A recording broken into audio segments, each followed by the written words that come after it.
Hi everybody, welcome back to today's Open News Thinking. I'm Liz Mosley. We've given a game away of what we're going to talk about today by playing the vaccines as our opening song. Hope everybody is well, as always, with Open News, although I know that there are some names in the attendee list that have done this loads of times, so you don't need the instructions, but today is our Open News meeting. It's a news conference, if you like, where we get to hear, it's an opportunity for us to have a look at what is actually happening live in the world. We don't really do breaking news at Tortoise, but this is our opportunity to look at the sort of current news agenda and nut out what we think is interesting, what might happen next, and how it can influence the way we're sort of reporting the world. I think one of my colleagues, Tom, will post a link to the news list, which we publish in the app in the chat. Hello, Tom. Tom's shaved all his hair off because of lockdown. It looks very nice. And there's some ideas from Giles and the SenseMaker team in there of specific things to keep an eye on.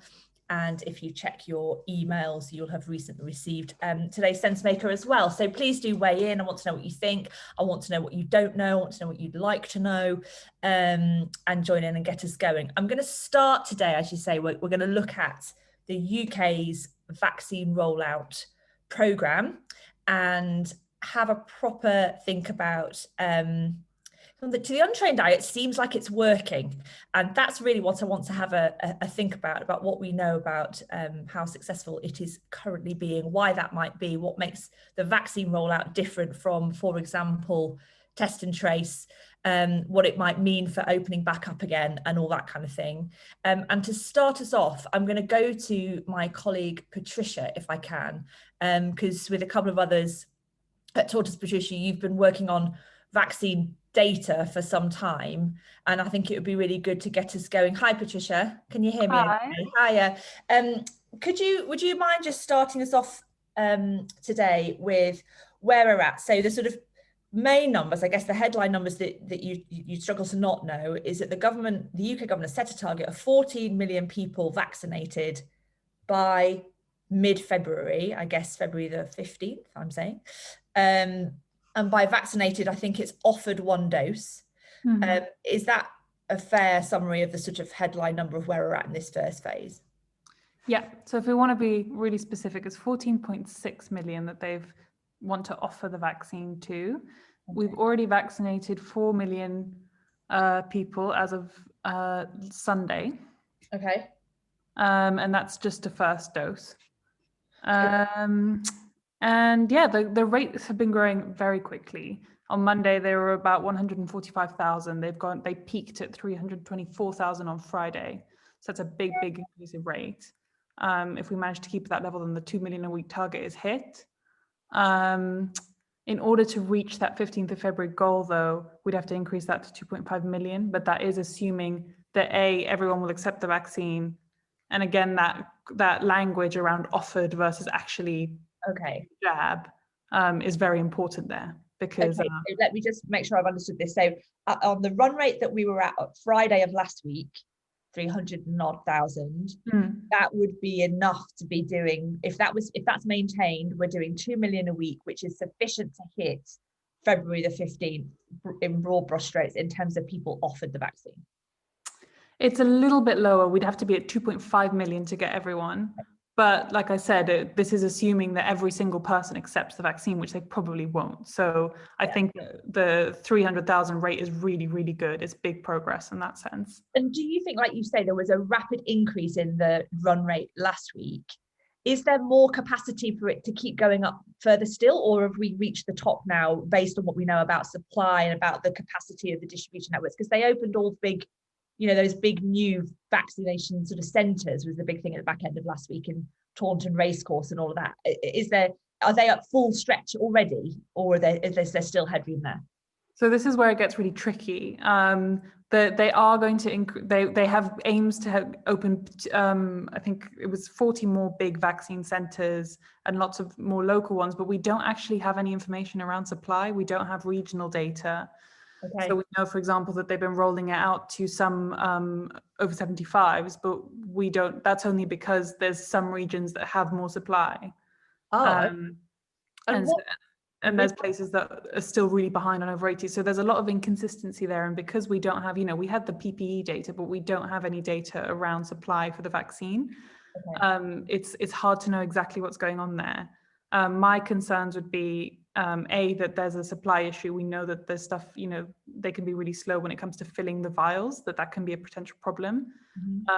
That's going to cause a bottleneck. And my other concern is the second dose. They've got a 3-month limit on that. So when it come Easter, how are they going to deal with that? And is that going to slow down the rollout? Because they've really not communicated that. Yeah, okay, that's really helpful. Thank you, Patricia. I guess it would be useful to know, and I remember from listening to Matt's audio essay, when was it, only last week? I mean, time is meaningless now. I think it was only last week. Thinking about the supply chain, the vials, the glass vials is a sort of detail in the supply chain that not everybody thought about in a good enough time. So it's not just the vaccine itself, but the vials, and also I'm guessing syringes, or are syringes and vials the same thing? What do you have a sense, Patricia, of what the component parts are of the things that you need, the kit that you need in order to be able to give it to somebody? This is not my area of expertise, I have to be Okay. honest. I know that they fill the vials separately, and that's where the issue is, and they fill them twice. One vial can carry like 5 doses, I think, and it depends. It's different based on the AstraZeneca and the Pfizer vaccines. But then then there's another progress of splitting that into the actual syringes. Okay. But I think that the bottleneck, or my understanding of it is, but I'm happy to be corrected, is actually filling those vials with several doses and getting them out to distribution centres. Okay, helpful. If somebody else here on the call knows the detail of that, it'd be useful to know, so we can sort of think about where the bump in the road might be further down the line. Just before I let Patricia go and relax and have some lunch, a question is, do you have a sense, I don't know if this matters actually, but do you have a sense of the 4 million people who've had a jab so far in this country, do we have a sense of what proportion of them have got which vaccine, and does that matter? I haven't seen any data on this. And again, I don't know whether anyone can shed any light on that, but that's not something that I'm aware of. We can infer from the fact that the rollout is going so much quicker that is partly to do with the fact that the AstraZeneca vaccine is now available and that can be more easily stored. Right. But as far as I'm aware, there is no government data on the actual distribution of it. Okay, helpful. Thank you very much, Patricia. I'm going to go to Matt. I mentioned his audio essay. In a sec, I'll also come to Chris, because Chris has written the Sense Maker today and talks about this postcode lottery thing, which I think is interesting to try and unpack a little bit. Matt, are you there? Can we talk about vials and syringes and stuff like that? Yeah, no, sure. Hi, everyone. Well, the problem with all this is that the system at the moment is rolling out reasonably well, but everything has to work for anything to work. So you go from the actual manufacture of the vaccine, mostly in this country, in the case of AstraZeneca, that then has to be sterilized for 3 weeks, and each batch of vaccine, which can vary enormously in size, has to be checked, quite rightly, by the regulator, the MHRA. So all that has to work. Then it goes to Wrexham, where it gets put into these little vials, which are mostly made of a special glass, which is mostly manufactured in China. And so if you run out of the vials, which can happen, then you can't move the product. So you have a supply chain which is very much a pre-pandemic, just-in-time basis, a bit like supermarkets. It's everything is based on getting the product out but not wasting anything, and that means that there's very little spare capacity. It also means that if one thing goes wrong, for example, manufacturing a vaccine is quite complicated.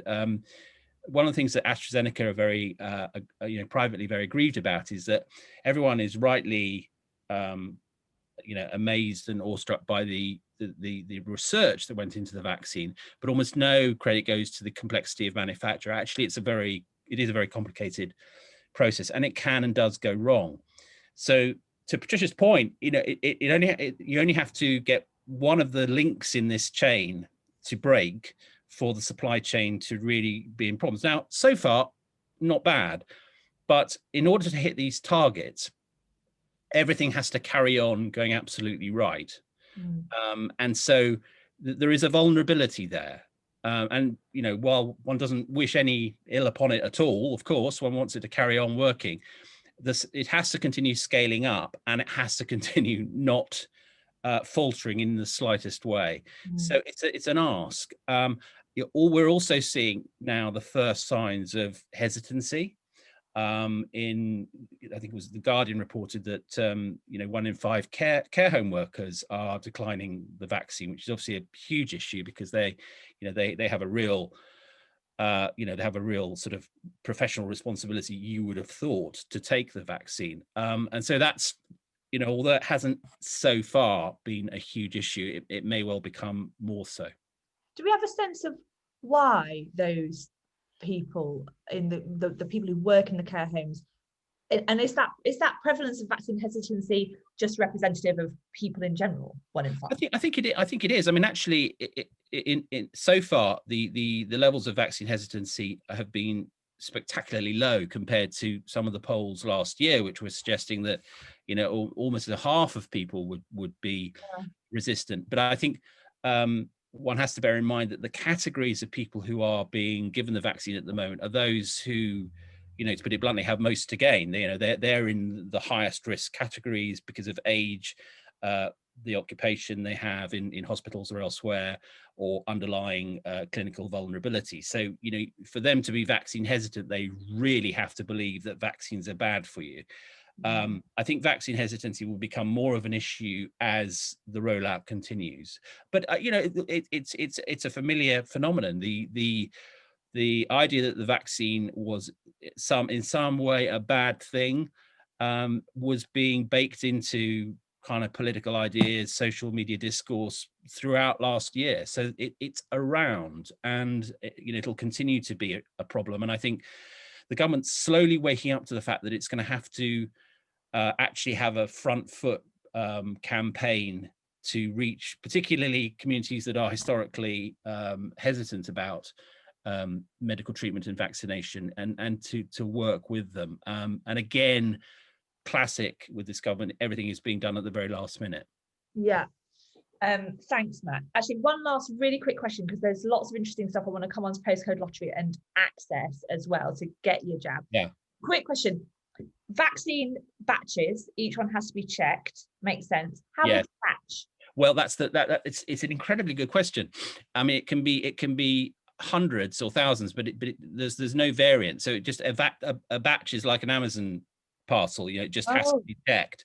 I mean, they're not tiny. It's not like 6, but it does hold things up. It's not I would say that's probably the least the least thorny kind of space. It's a checkpoint, but it's it should be okay. There will be batches that have to be destroyed.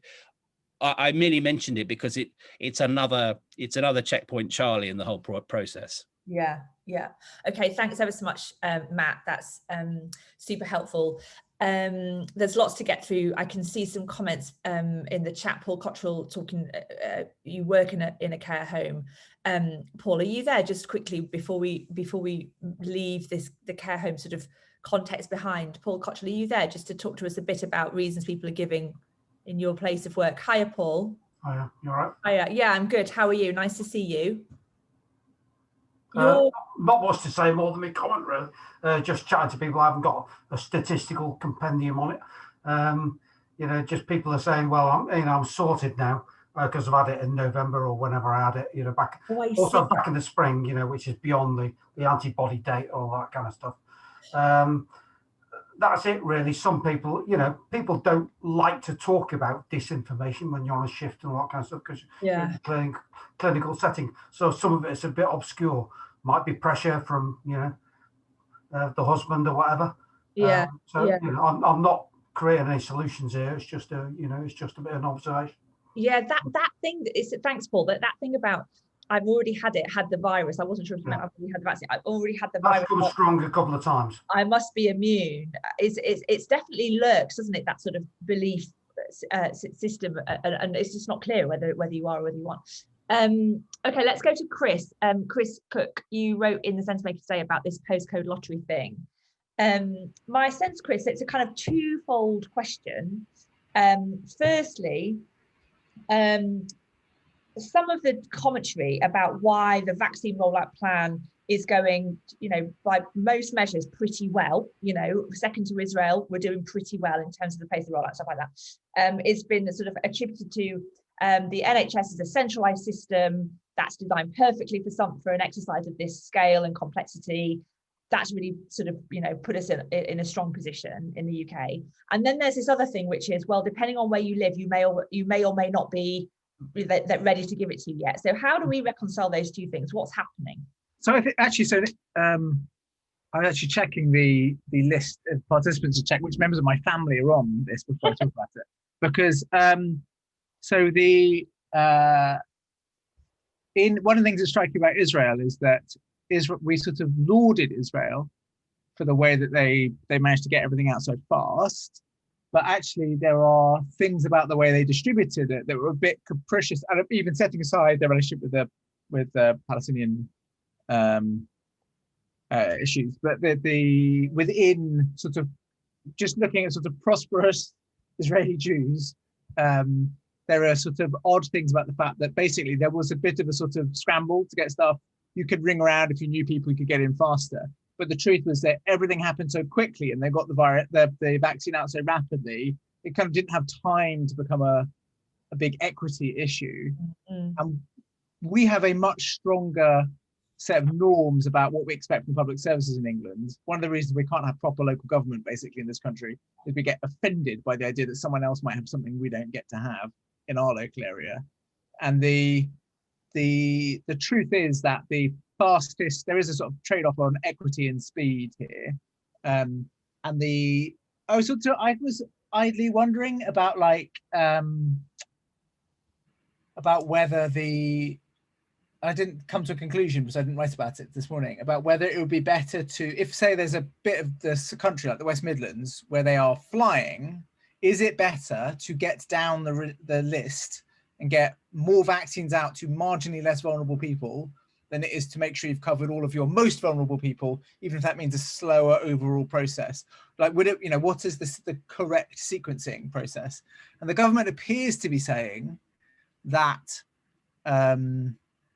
they would rather, they did all the over 80s, and then they did all the over 70 to 80s, then we did all the 60 to 70s, and we were sort of in sequence nationally. And my worry is that they are putting and it's like a mathematical question, whether it's better to just race to the fastest, get it out as fast as you can, or whether it's better to sort of maintain the sort of rigor about the sequencing. And my worry is that because it's politically convenient, because it goes with our priors about equity and not having a postcode lottery, that we might be making the wrong decision. Yeah, it's an easy decision to worry about postcode lotteries. There's another thing too, actually, though, which is a thing I wrote about in the Sense Maker a few weeks ago, which still isn't resolved, which is the definition of care home is really stupid. So if you have a care home that's full of people who are extremely clinically vulnerable to the virus, so let's say a care home full of people with Down syndrome, but those people do not have, are under the age of 80, or actually 65, whatever it is that makes you an older person's care home, you do not count as a care home. You can be more vulnerable than older people. People with Down syndrome are on the list of extremely clinically vulnerable people because, and they were added late because they've proved to be very susceptible to the disease. Those care homes, which have exactly the same dynamics in terms of the ability of the pandemic to rip through them and cause really serious harm, they are not being treated as care homes. So those people just have to wait for a few, probably to the end of February for the jabs. So within the priority 4 groups that are covered in the target for the middle of February, obviously there's a hierarchy within that. And what you're saying is those particular people with Down syndrome who live in a care home, but it's not a care home, have to wait. It's a care home, but it's not an older person's care home, so it doesn't count as a care home. Doesn't count. Okay. So it also means that it's quite significant because if you have, for example, there are people who are obviously extremely clinically vulnerable with learning disabilities who do not have Down syndrome, but have sort of, for want of a better term, allied or similar conditions, who will not be on the shielding list, who won't be in that won't be in the first categories. And we should obviously just do them all together, because even if they're okay, if they're a bit better than people with Down syndrome, and if they're living with people with Down syndrome, they are a risk to the people with Down syndrome. So there are some really horrendous, there's a capacity for some really frightening stuff to happen, because we're treating them differently to normal care homes, when I don't think we should do. Yeah, thanks, Chris. Can I just come back to the point? So the East Midlands, I think, did you say, or the West Midlands was doing really well in terms of getting the vaccines out. An example of an area that's doing less well would be, is Chris still listening? Sorry, I missed that. Sorry, I was just reading the comments. So an example of an area that's doing really well, was it the East or West Midlands you said? West Midlands is doing, West Midlands is very ahead, They're top of the class. London's doing quite badly. London's doing badly, and Yorkshire and the North East, Tom's saying, are doing less well. Why? So some of it is just luck, right? So it's do you have hospital infrastructure that's overwhelmed by the crisis? Do you have good simple facilities that can be rolled out? I was really struck, actually, as I have a relative in Surrey who is right at the top of the list, who cannot get, their GPs are saying we're still not yet had our first consignment. So some of it is about the direction of material from the centre as well. So that is part of it. Okay. So if you think through the other thing about this is to remember that it's come in two ways, right? So it's the Pfizer vaccine is the one that's rolling out first, and that's the one that's most complicated and difficult. Yeah. And the local capacity to handle the complexity of rolling out the Pfizer vaccine, the super cooled one that you have to then undose, as we were saying at the beginning, like 5 doses at a time, is difficult. Yeah. Okay, thank you very much. That is helpful. I would love to know what people think about this, the decision making that is going to have to be made about the priority group. So Chris has just highlighted a particular one there to do with the different definitions of a care home. But then when we get to the sort of what I'm half referring to as the sort of any other business category, so once you've worked through absolutely everybody and you're talking sort of May time and you're into the sort of people under 50, the sort of everybody else, how the prioritization of that group of people will come through. And there's lots of, I've had a play with them. I'm sure you have too, the vaccine timeline calculator. You can sort of tick loads of boxes and it says you'll get your vaccine in this time. I'd love to know what people think about the way that decision might be made, who's going to make it, the sorts of data that might be brought to bear in those kinds of information, given the complexities of just taking a fairly simple demographic, people over 80, and the postcode lottery within that. So I'd love to know how people feel that might play out. I'm going to come to Tessa now, if I can, because you were talking a bit earlier on in the chat, Tessa, so I'm trying to keep up with it, about the sort of, we've talked about the distribution network being, if your primary care network is good and it comes to your doctor and you've got lots of places, you're in a better position. But there's another thought that you've had about why the distribution of the vaccine is sort of working so much better than the test and trace, which we talked about ad infinitum. I'd love to hear your thoughts on it. Right. Well, that was a whole 5 minutes ago. I can't remember my thoughts from 5 minutes ago. It was, it's just this point about the difference perhaps to using an existing infrastructure, which also, has the sort of tendrils that devolve into damaged local areas, versus and trying to build something from scratch, like a test and trace system. Although, you could have quite usefully used the same infrastructure for a testing system, but then that ship has sailed. And the only other point, Liz, I was making in the chat was about the volunteering push, because there are a couple of comments in the chat about, missing the opportunity to get vaccinated because of, lack of access to transport, yeah, which seems like a really terrible thing to be, have your vaccination dangled, and the lack of access to transport to get there, that side of the logistics. And it struck me, there are a couple of things going on. One is, I've been feeling really hopeless about not being able to sort of accelerate the process. So I signed up to the volunteer site, although frankly, you're far more likely to die in a car with me than from COVID, if anyone's ever seen me drive. And second, but there are all sorts of volunteers, the stewards and so on and so forth. And the other, there are some really good initiatives like taxi drivers offering fixed fares to get people, taxi drivers are doing absolutely nothing around the country. So offers of help to, it feels like that mobilization. It feels like that sort of, getting people out on polling day, isn't it? We all need to help. So I don't know how much visibility or how much of an issue that is or could increasingly become as the numbers go up, but there are things we can do about that. And the other thing I was kind of curious to know, so I am going to ask a question of Matt or Chris, with the speed of the vaccination rollout, and to your point about the complexity of the storage of the Pfizer, when will there be a sort of inflection point when we're moving to the other vaccines as the majority of vaccines being administered, which then might contribute to the acceleration of the rollout? That's not a question, I just went up on the end of my sentence. But go on, Matt, you take that one. Not a question. It's a good question. I mean, the clinical advice is not to mix different kinds of vaccine. So there'll be a strong inclination just to stick with, for each place to stick with a particular type of vaccine, Pfizer or AstraZeneca, until otherwise instructed. I think that makes sense, and all the clinical data suggests that mixing vaccines is not a good idea. I don't see any. I mean, one of the questions, in a way, I'm going to answer your question with a question, which is it doesn't seem to me clear why we shouldn't be rolling out AstraZeneca already.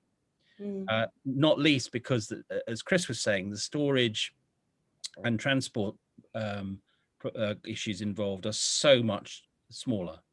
I mean, handling the Pfizer vaccine is really complicated, and if you don't know how to handle it, you can really waste a lot of material. And of course, one of the reasons that they were reluctant to use community pharmacies in the first weeks, because they didn't put it out this, but they didn't trust pharmacists with the Pfizer vaccine.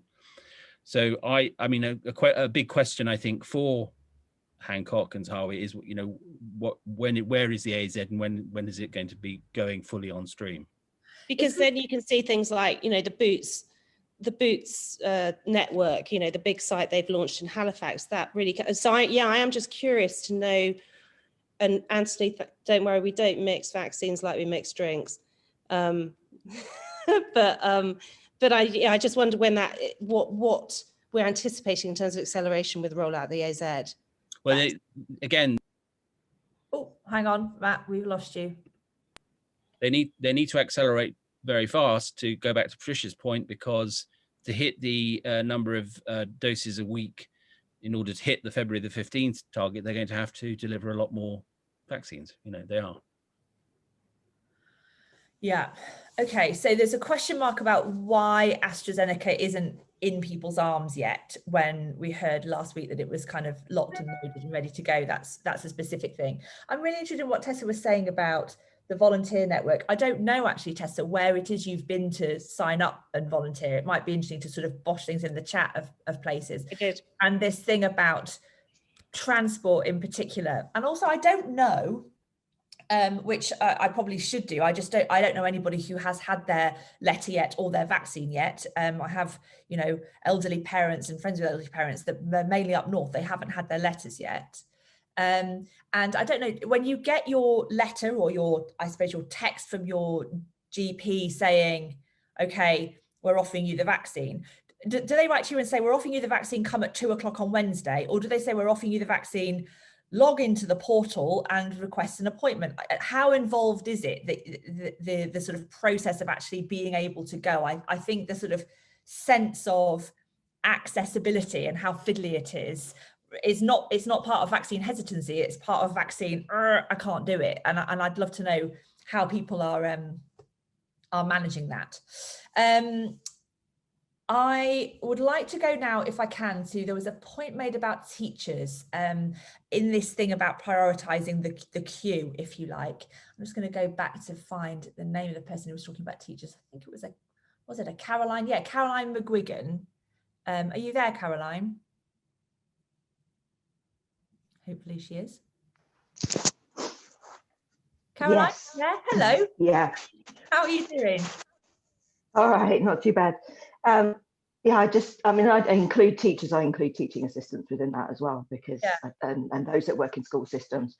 I think we're all, as parents with kids at home or trying to homeschool, how important it is that we can try and get that system back up and running as soon as possible. And without being able to vaccinate those teachers, I'm just concerned that it's been sidelined. I think I remember something being said that they were not going to prioritise teachers, whatever.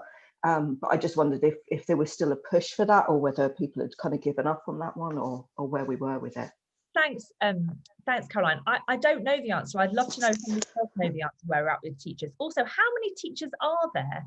I sort of almost wonder there can't be that many of them, considering the impact that having those people feeling safe and, you know, being able to get back in schools would have. It does seem to me a sort of odd thing, an odd gap in the sort of in the thinking.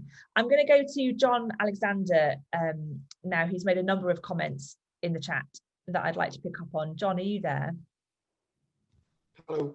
Hello, how are you doing? Nice to see you. Likewise. You've made a number of comments. Please do sort of weigh in on any angle that you think is useful. You talked most recently about transport support and things like that, but just where do you think we should be looking in this? I guess if I had my sort of picture story that the Tortoise gang should write, it would probably be one about the framing of the vaccine rollout, because I think it's interesting that the perception with the Israel example and what's going on here, I think there's a sort of a growing perception that it's a success of centralization, and I think that's kind of, in a way, I think that could be quite a dangerous frame to take hold, that could sort of embed some of the worst instincts of this government. And actually, to Tessa's thing, like there was the contrast with test and trace is useful, because you can see that there was whereas the vaccine rollout actually has used an existing sort of distributed infrastructure arguably a bit better. I don't know enough of the detail, but that's my understanding, is actually it has used an existing infrastructure which is structured with local power. And has given vaccine data to local authorities. It's actually been a much more, whereas with test and trace, what they tried to do was impose an entirely new thing rather than using local public health directors and so forth. And then this sort of, again, the other aspect of it being a kind of, as much, it's sort of, it's not a central versus local, it's central actually embracing local and voluntary this time. In a way that didn't happen before. And it feels to me like that's quite an important story to tell for the way the nation sees this moment, rather than seeing it as like, oh, government's finally got its shit together and is doing it for us like it always should. This needs to be a moment where we go, we're all working together as we should have done on every aspect of this. Yes, I absolutely understand and take your point, John. For the sake of argument, would there have been an equivalent existing infrastructure that would be usable for test and trace, given that, I mean, what we're delivering here is a clinical thing, you know, it's a vaccine, so you would use the existing healthcare system. Is there an equivalent over there? Because you wouldn't get your doctors doing your test and trace, would you? Because they're kind of caring for patients. No, I mean, they're absolutely, it would have looked very different and operated in a slightly different way, but you have local public health directors. I mean, anyone who's watched the Salisbury poisonings on the BBC will see the difference between what happens when local public health directors have the influence. It's much more sort of person to person, understanding the local dynamics, rather than it is a kind of an app building. It would have been a human test and trace more than it would have been a purely technological test and trace. But that pre-existing system was there. It was just that government tried to moonshot a technological replacement, thinking that tech is the answer and that people are lazy and stupid, rather than embracing the kind of the structures and processes and humans in the local system. Yeah, interesting. Thanks ever so much. Donna Hall, just before I finish, Donna Hall, who's now the chair of New Local, and was chief exec of Wigan Council, has written quite a bit about this, the way local test and trace would have worked, and that's worth sort of looking at. I think that contrast is hugely powerful one to draw out. Yeah. Oh, excellent. Thank you very much. I made it into Wigan Council. I'm going to go to Yelena, if I can, just because a comment you made ages ago in the chat caught my eye and whizzed past, to do with Denmark, that I'd just quite like to understand if you're there, Yelena. I saw you were there. You've turned your camera off, so maybe she's gone to get herself a sandwich. If she returns, I'd love to come back to her. I might sort of look up from the UK and just a little bit further afield now, because whilst broadly speaking, I think we can feel, you know, relative to where we felt about other things in terms of the government, the UK's handling the pandemic, we can feel quite good about our own experience of the vaccine rollout, broadly speaking, at the moment. I just wonder if there's just sort of a prickle in my conscience. I might come to Giles, if I can, on this, which is brilliant that it looks like the UK has procured reasonably well for the vaccine, has got a system that is getting the vaccine into people's arms. But should we be altogether thrilled that it's happening for us relative to other countries? There was a nervousness, wasn't there? And I think the World Health Organization have communicated some anxiety that not all countries are sitting pretty in the way that we are. And do we need to be worried about that in terms of particularly, you know, less rich countries rather? What do you think? Yes, that's the short answer. The longer answer is there's no harm in being chuffed that the UK has finally appears to have got something right in terms of a logistical challenge. But as we heard from the Tony Blair Institute 10 days ago, and I was just hearing in a call with a speaker who's going to be joining us for the Health Summit later this week, let's be under no illusions about the big picture, the bottom line, which is that for the foreseeable future, global demand for COVID vaccines is going to way outstrip supply. Yes, 7 point whatever billion is a relatively fixed number for the global population. And yes, production is ramping up all over the world. The number of vaccines being approved is increasing steadily. So in that sense, the supply is edging up towards maximum demand. But we're still in a position of producing tens, hundreds of millions of doses for billions of people who need them. And it's really important to remember that I think the basic point, which is a self-interested point, that we're not all protected until we're all protected, or at least we are all vulnerable to this or variant of this virus, until everybody who needs to be protected is protected for precisely the reasons that made it a global pandemic in the first place. We can't. So that's pretty clear. And the final thing I'd say just refers to a paragraph which wasn't widely followed up in a Times piece by Stephen Swinford, the deputy political editor, last week, about the Johnson government's annoyance that the Scottish government published numbers that allowed it to be extrapolated the total number of doses of all vaccines that the UK has ordered. It's a very large number relative to our population of 68 million.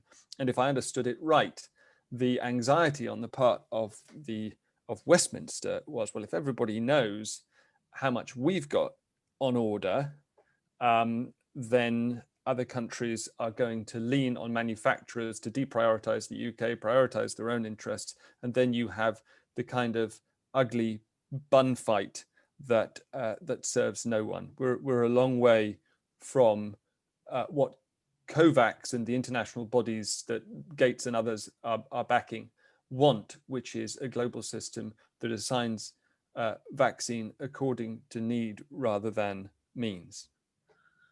Yes, so when you have, she says, remembering her economics A level, lots and lots of demand and pressures on supply, the price goes up, right? And is that where we already are, or are you saying that we're early enough in the process for governments to be kind of keeping the price pressure out of the equation? Well, there's evidence that we are. Zav knows more about this than I, but don't call on him because I think he's frantically writing SenseMaker audio for tomorrow. But he did some work on how Israel has outpaced everybody, and there are a lot of basic organizational reasons for that, but also apparently they've paid a very substantial premium for the Pfizer vaccine. Also, Chris may know more about this than I, but I think the UK has as well, in that we're not actually paying the lowest price negotiated by anyone, which, as I understand it, is by the EU. Okay, interesting. Thank you very much, Shaz. That's certainly something to keep an eye on. I'm going to go to Lucy Huberman, who's made a number of comments talking about I think you're talking about distribution of vaccine in your immediate local area, Lucy, Camden. Is that right? I can only, yeah. So my husband's had his vaccination. We live in Camden. Congratulations. I'm in the same group 4, haven't had my vaccination. I'm in the same house. Have you been called? No. Oh. So he's quite a lot older than me. So I think even within the groups, there's a pecking order. But it is nothing to do with the GPs in Camden anyway. It is a centralised system rolling out into a more primary care sort of network. So they don't choose, they don't give lists, they don't choose, and they're not vaccinating when it comes to, well, at least in Camden, when it comes to Pfizer.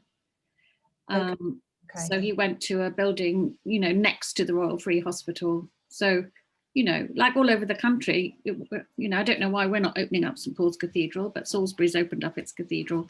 There are lots of places opening up to take big airy places with lots of ventilation to get lots of people through quickly. That's not a GP surgery. Yeah. Okay. I'm very, very pleased for your husband that he's got his first jab in. I hope your letter or text or whatever it is. Actually, I don't want the Pfizer vaccine. I want the AstraZeneca vaccine. So I would prefer to wait. I don't think any of us have a choice, but I think this will be another subject coming up, in the future. So that's a good point, actually, Lucy. So if you'd rather have the AstraZeneca one, but let's say you get your letter tomorrow morning that says come, is there a time window for when you have to go, or can you sort of dither around a little bit? I can't quite make it, I can't get any advice at all. I mean, I don't really want to go into the specific reasons behind my thinking in public, but there are certain categories that are already identified who shouldn't take Pfizer. I think one was to do with, if you have issues with blood clotting, that's not my thing. Yeah. Obviously, if you're very prone to extreme allergic reactions, if you have certain immune system conditions, but also the different types of technology used to deliver the platform, to deliver the vaccinations. I don't want to get into this in detail because I'm not a immunologist, but they work in different ways on the immune system. The immune system is not the same for everybody. This in the future will be shown as to why certain people have reactions, I'm sure, and certain people don't. And it's very, very difficult if you live with an immune system condition or two, which I do, to get any technical advice, because are you looking for an immunologist or a virologist or a vaccinologist? And all the doctors say the same, which is correct public health advice, is that you should take any vaccine that's offered to you first. May be the best advice, for someone with a dodgy immune system. But I just think these are things with more personalized medicine and stuff coming up later after the pandemic, probably. Will be discussable. Yeah. Thanks ever so much, Lucy, and do look after yourself. Let's try Jennifer Allerton now, who's just this second posted a story about your aunt who works in a care home and a series of vaccinations. I've seen a number of people actually mention that somebody said that their parent, I think, had the vaccination by accident because they're an academic doctor and they come up in a sort of search that they were a doctor and they went in and they're a bit like, hey, cool. And there's a number of those kinds of stories. Jennifer, what happened with you? Your auntie works in a care home, right?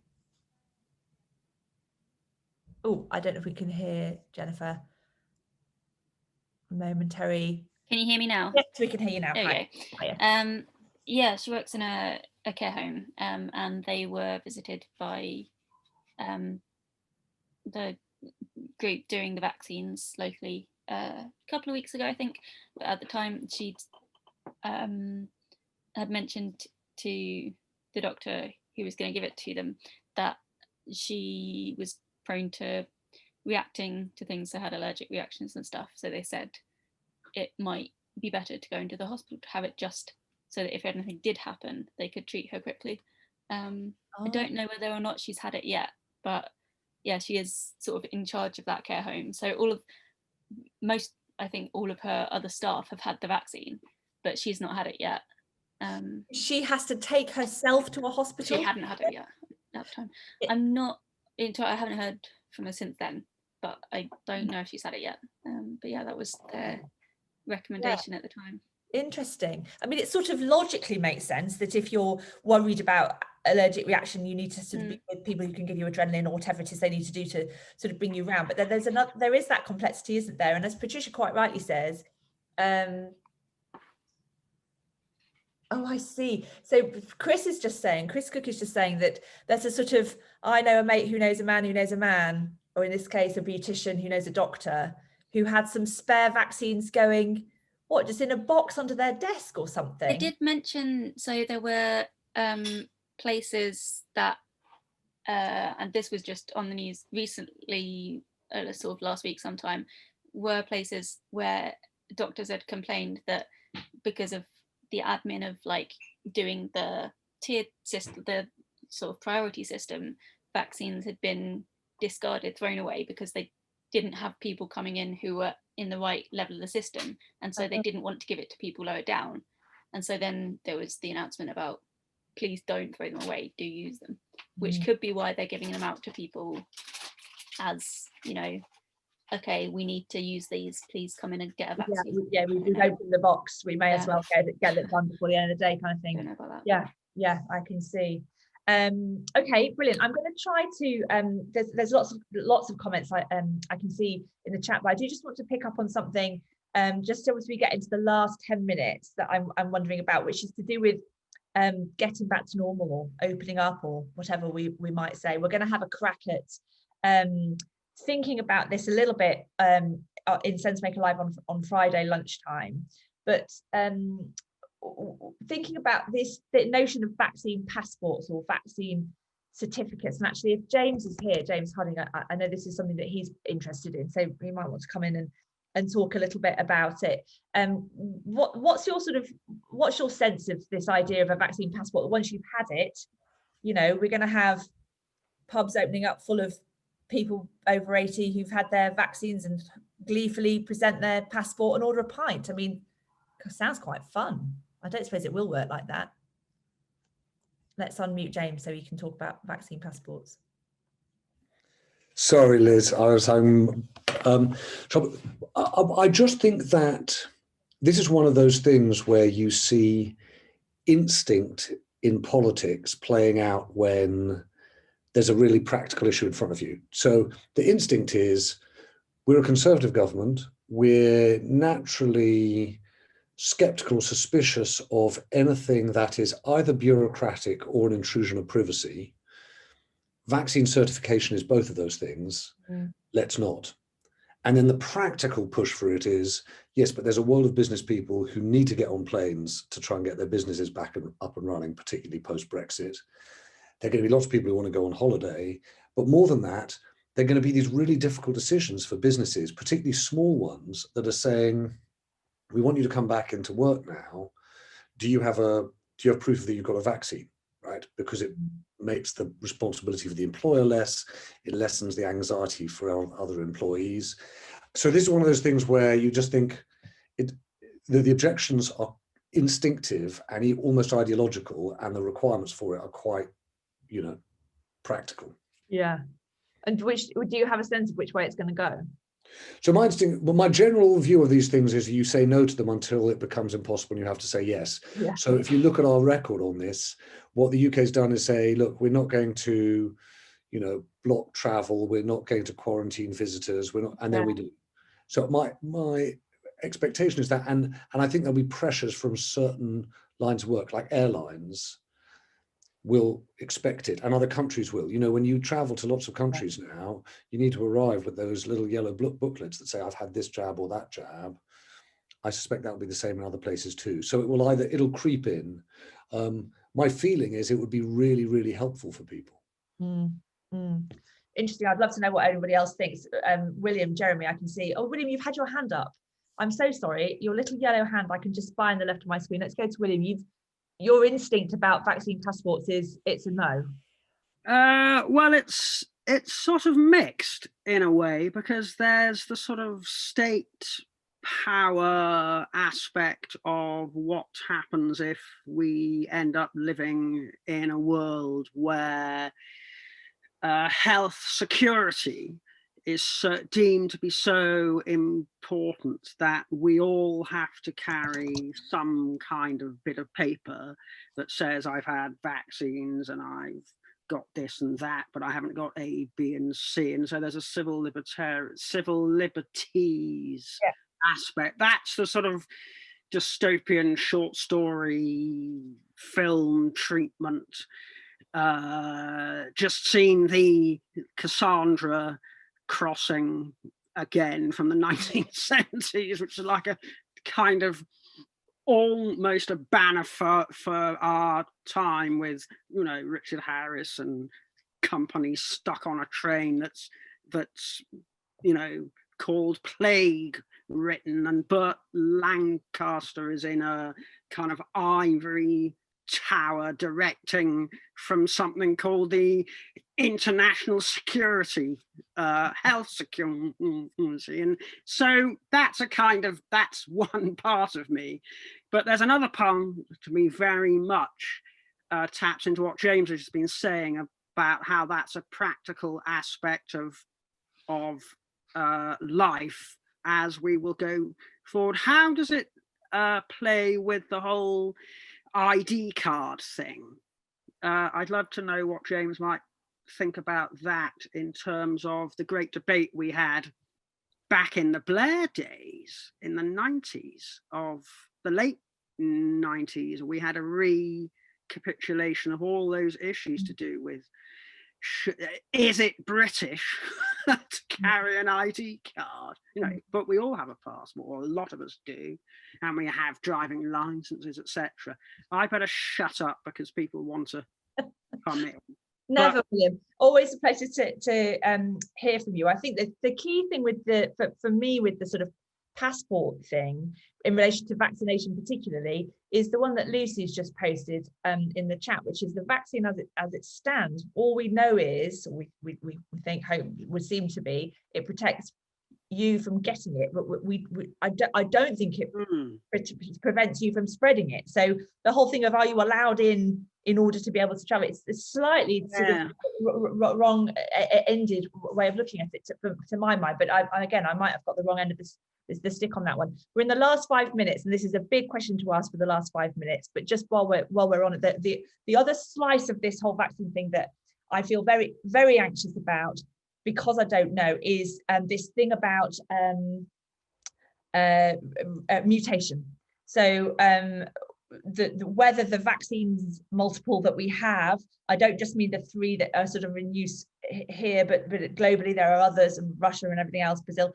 are going to sort of retain their efficacy as the virus's job gets on with doing its job, which is to not be kiboshed by the vaccine, right? And I have a sort of a lurking anxiety, particularly with this 1 jab, 2 jab thing, that and the different pace with which communities of people are being vaccinated, not just in this country, but internationally with different kinds of vaccines, that there's a sort of a lurking thing that might just come up. You know, you have those nightmares where you think, gosh, well, I'm going to wake up in the morning and hear on the Today programme that the first person who's been vaccinated has, you know, died from the mutated version of the vaccine. Does anybody have anything useful to say on the sort of potential for that, or what we do or don't know? Chris, you mentioned it a little bit earlier on, Chris Cook, when we were talking about mutation in the 11 o'clock team meeting we had. Oh yeah, so there's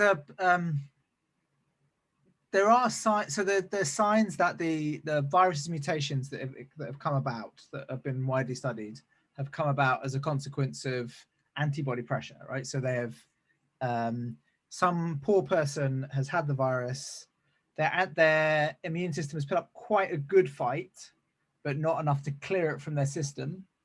And the ones that have survived inside that context are ones that are quite good at evading, not perhaps 100% effective in a healthier person, but they're quite good at evading the antibodies. And there is concern in particular that the South African variant is not as easily killed by our antibodies as other variants. But I think we're still at a place where we don't quite know how significant that is and how big the difference is sort of in the wild. Okay. So that's really a watching brief on that one. I don't think there's too much more that we can say at this stage. Well, so it is, and it's also a reason why you would want to massively speed up vaccine rollout, because we are going to have, and particularly the 2-dose regimen, because you don't want people walking around with bits of coronavirus not cleared in their system, because that's where you get the mutations that, yeah, you know, you want a high enough antibody load that it can smash the virus and not let it mutate inside you. Yeah.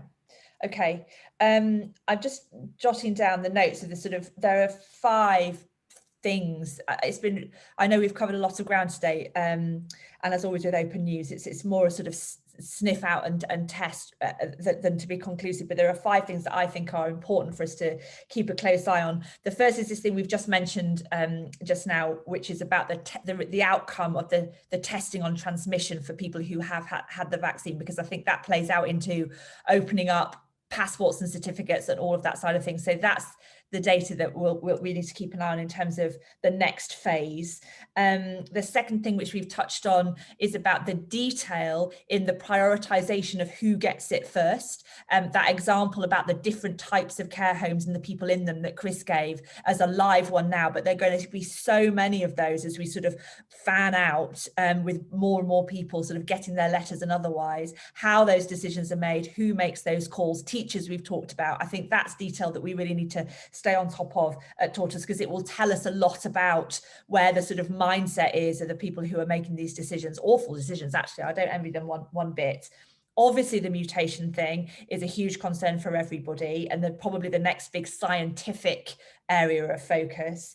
The point that Margot and others made at the top of the hour in the chat about distribution and access. If, as Matt says, with a fair following wind, nothing goes wrong in terms of the physical supply chain, and we've got the vials and the sort of the people are checking it off in time and the people are getting their letters through, this question about, well, if I haven't got transport or if I don't have access to the internet to book my appointment, who is going to get left behind and how long do they have to take up their offer? If what the government's target is to make sure they've offered people, we might be wrongly misinterpreting as vaccine hesitancy things that is just, I can't get there, I want it, but I can't. And I think that is another sort of lens on this whole inequality thing that's played out again and again and again. So that's something to be very close to, I think. And then the final thing is this thing that we really only mentioned with Giles, but I think it's so important and something we talked about quite a lot in the sort of midpoint of last year, which is international inequity of vaccine access, and how is the market for the vaccine going to pan out? We've got however many billion people that need to have one or other of these things, and it doesn't feel at the moment like that is looking like it's going the way we had imagined, well, not imagined it would, but had hoped it would when we decided this must be very fair and we mustn't make sure all the rich countries don't get it first. So I think that's a fifth one. So 5 really massive things. It's been a pleasure. I found it very stimulating. I learned loads, as always. Thank you so much for your time. If you haven't had a sandwich yet, please do go and have one. Take it easy today. It's not Blue Monday, but it's sort of greyish Tuesday. So look after yourselves, wash your hands, enjoy your vaccine if you get your letter, and we'll see you all soon, hopefully on Thursday for our health summit. All the best. Bye.